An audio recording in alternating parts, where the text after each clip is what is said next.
कि कैसे बहुत कम समय में ही 40-42 करोड़ लोगों ने गरीबी को परास्त किया है। आईएमएफ के मुताबिक एक्सट्रीम पॉवर्टी यानी अति गरीबी भी भारत में खत्म होने की कगार पर है। ये आईएमएफ का रिपोर्ट कह रही है। साथियों, यहां एनडीए के आप सभी साथी तो जमीन से जुड़े लोग हैं।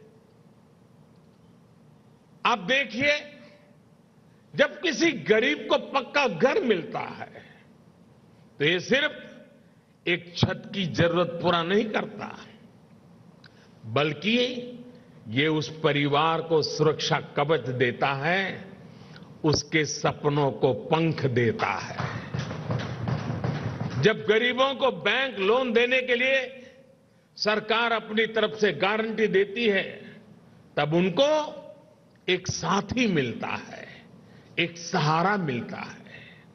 और ऐसे में प्रगति के लिए, तरक्की के लिए उनके प्रयास दोगुने हो जाते हैं।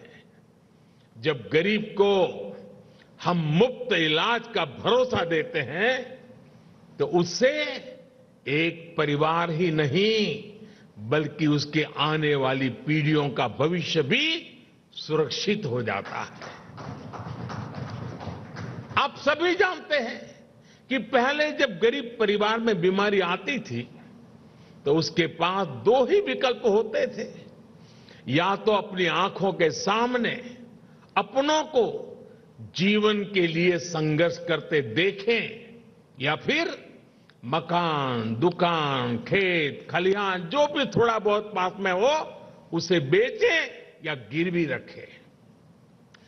पीढ़ी दर पीढ़ी गरीब को गरीब रखने के इस कुचक्र को भी एनडीए सरकार की अनेक योजनाओं ने तोड़ दिया है।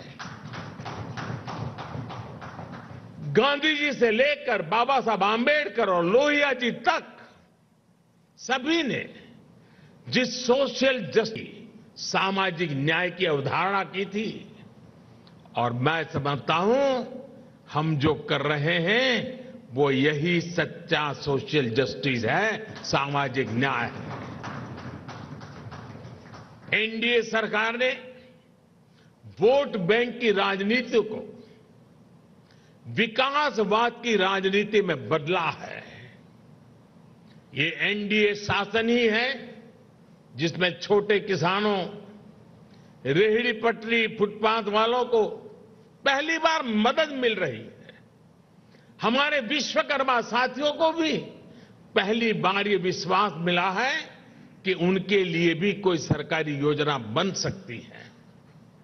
साथियों, गरीबी से भारत की इस लड़ाई का एक और पक्ष है।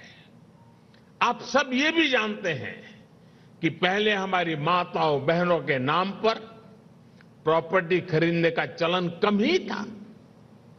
वे एक प्रकार से घर के, समाज के आर्थिक फैसलों से कटी हुई थी।